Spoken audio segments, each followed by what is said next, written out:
Alright, what's going on, guys? Last weekend, last Saturday, we had the St. Louis Retro Gamers group meetup, and it was at my buddy Neil Sala's house, YouTuber. His name's Chad, but I'll leave a link down there to his channel.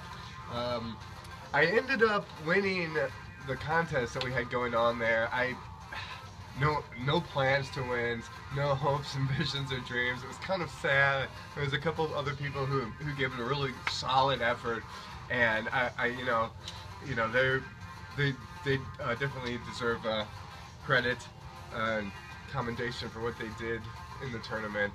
Especially there's a new guy I met named Dave. I believe his name is Dave. Really good at TNC surf design, and actually shed new light on the game for me, which I had for the last 20 years just disregarded that game pretty much. It's just a really crappy low budget sports title. But after playing it over at the meetup and then really seeing what it had to offer, actually, I have a lot more respect for that game now. So that's awesome. That's one cool thing about even when you start to know what all the upwards of 800 NES games, original NES games that there are. There still are so many of them that a lot of us still have misconceptions, or our perception of the games are way different than what the game actually is, just because of what other people say.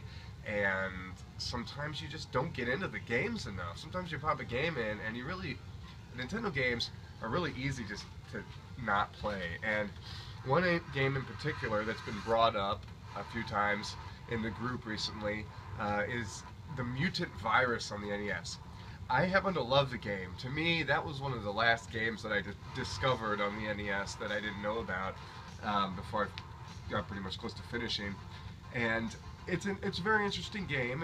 I compare it graphic-wise to Smash TV, but to me, it's a simple concept.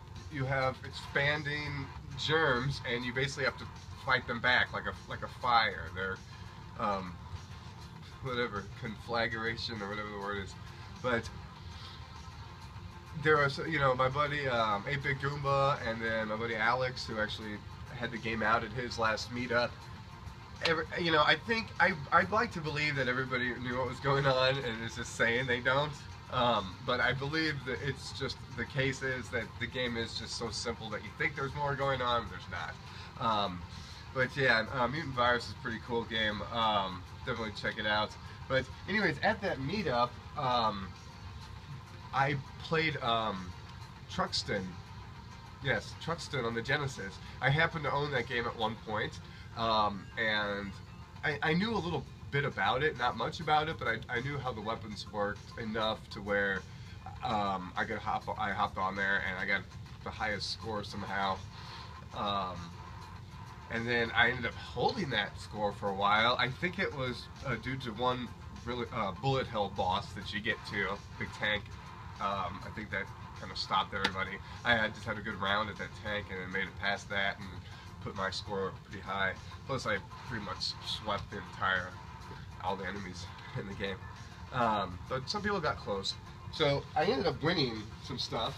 One thing I won was, well, I won a box of stuff. So I actually got a Nintendo 64 steering wheel and pedals. I'm going to try that out on the only car game I have, Destruction Derby 64, see if it works on that. Other than that, I don't really have any other games to play for that. And I got an extra GameCube controller, which is cool because I think I have like 3 GameCube controllers already, so if I can get up to 4, that'd be awesome. And I got a couple other games. I got Fistful of Boomstick, I got Kill All Humans, and I got 2 Nintendo 64 sports titles.